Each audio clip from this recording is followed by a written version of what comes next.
A time comes in the life of every race when people are driven by echoes of the past to chart a course for an exalted future. Africa is at this threshold. As major actors in the Africa arena plots a renaissance towards common destiny, let's pedal across the streams of yesterday, from the backstreets of Africa to the defining roles of policymakers, the political realities of the African nation, balance of power, and the strive to sustain national interest and identity. Join us on Network Africa on Channels Television. Network Africa, the rallying point for the emergence of a new Africa. Hello and welcome to Network Africa. I'm Benga Ashiru. Now, in this ovation of wars and the rising wave of insurgency in Africa, now drawing concerns from the ongoing rebellion of the M23 rebels in DR Congo, the rampage of militias in Egypt, and the radical Islamic sect in Mali, and also talking about the threat of insecurity here in Nigeria by the deadly Boko Haram sect. Now, findings have shown that the wave of conflict in Africa could be traced to the proliferation of small arms and light weapons. Now, there are strong indications that West Africa is not just a transit point, but a major destination point for small arms in West Africa, with West Africa accounting for 8 million out of 100 million of small arms in Africa. Now, the big question is, where are the merchants of war, the sponsors of this illicit arms trade? Does the federal government have enough political will to tackle this menace? Now, as Nigeria ratifies the Arms Trade Treaty, what tidings does this hold for Nigeria? Now, to tackle this challenge, the federal government inaugurated a standing presidential committee on small arms and light weapons. Now, does this committee have enough mandate, enough resources, and enough political will to make a difference? In our mission to set the record straight, Network Africa goes head-on with the Chairman Presidential Committee on Small Arms and Light Weapons, Ambassador Imohe. Ambassador Imohe is also the immediate past Director General of the National Intelligence Agency. Now, will he be sharing with us some classified information on insecurity in Nigeria? Join us in this exclusive interview.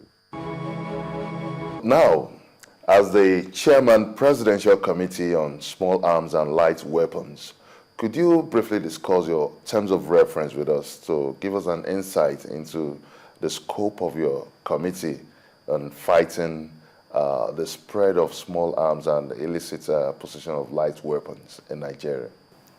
The federal government has set up the Presidential Committee on Small Arms and Light Weapons to assist government to implement in all its entirety the ECOWAS Convention on Small Arms and Light Weapons, and also be the lead agency in Nigeria, or if you like, the coordinating agency in Nigeria, responsible for putting together all the arrangement for combating the proliferation of small arms and light weapons. And in this regard, we have to come up with appropriate policies and recommend appropriate policies to government in respect of these efforts. We have to come up with a program of action that will be implementable in Nigeria against small arms and light weapons proliferation. We have to look at existing regulations and existing legislation in Nigeria to determine whether they are still suitable for the complexity of the problems that we are facing now. And where it is determined that they are not adequate, then to do the needful to ensure that necessary amendments are carried out through liaison with the appropriate agency of government through the National Assembly. Now, within the scope of your terms of reference, now you talked about engaging agencies in terms of coming up with bills, enabling laws. Now, do we have enabling laws? Do we have sufficient laws to tackle the spread of small arms and proliferation of light weapons? I don't think we have. I do not think we have. The law that we have is the Firearms Act, and you know how antiquated that act is. It has not been reviewed over the years. is part of the things that our committee is looking at. We hope, through liaison with the National Assembly, to propose necessary amendments in order to bring about, to bring it up to international best practices as regulated by the United Nations as well as the ECOWAS Convention on Small Arms and Light Weapons. Now, what do you make of the very disturbing statistics that West Africa accounts for 8 million of the 100 million small arms currently in circulation in Africa? I think I have come across such statistics before, but they are very alarming. And I think the situation may even be worse than the statistics are telling us. I have read somewhere that there are about 680 million illegal arms circulation in the world.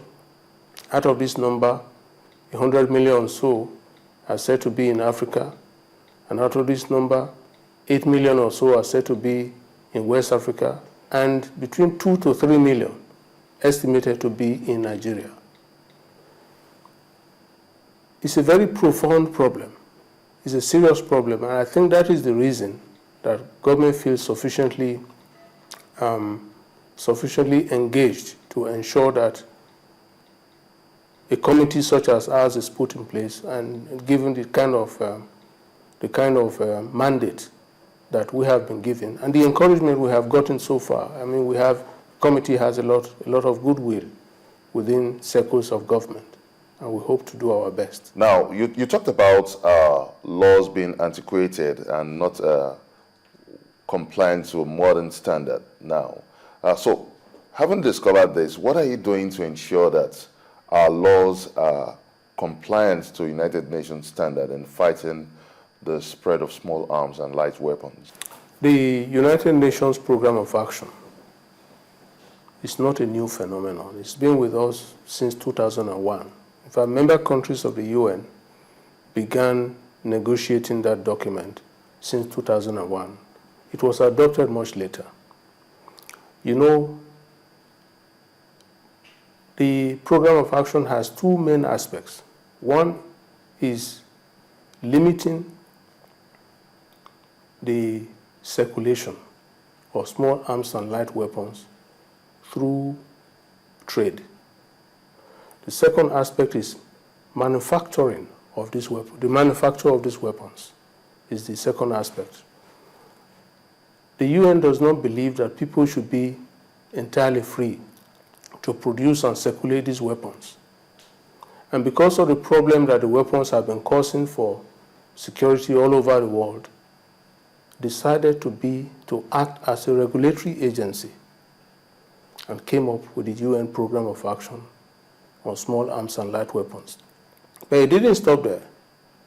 The UN encouraged regional bodies, ECOWAS for example, to replicate what UN had done by putting in place regulatory mechanism within their respective regions. And that's why in West Africa, for example, we have the ECOWAS Convention on Small Arms and Light Weapons. Other regions have similar organizations. The main thrust of their work is to ensure that some measure of control is put in place to ensure that small arms and light weapons are not manufactured indiscriminately within the regions, and are not exchanged or traded freely within the region. You recently had a bilateral talks in New York with the United Nations Disarmament Office on the United Nations Program of Action on Small Arms and Light Weapons. Now, could you tell us the outcome of this bilateral talks? Went to New York because the committee saw the need to connect with the international body and benefit from their wealth of experience in this area. And we had a meeting in New York with the chief of the United Nations Conventional Arms Branch. The meeting was basically exploratory. first of all, to introduce our committee, then to seek areas of cooperation between ourselves and the United Nations with regard to stemming the tide of illegal weapons proliferation in Nigeria and, by extension, West Africa. They were very forthcoming in that meeting. In fact, it was a meeting that we very much enjoyed. And they told us that they were ready to extend hands of fellowship to us. They also recommended that we should be in touch with their UN representative or disarmament office in Togo, where a lot of programs are in place. And in fact, they have been, I was told, they have been helping so many countries in West Africa to organize and put in place the respective country or national programs of action. They also informed us that we could link up as well with their representative office in the Caribbean, where a number of capacity training programs regarding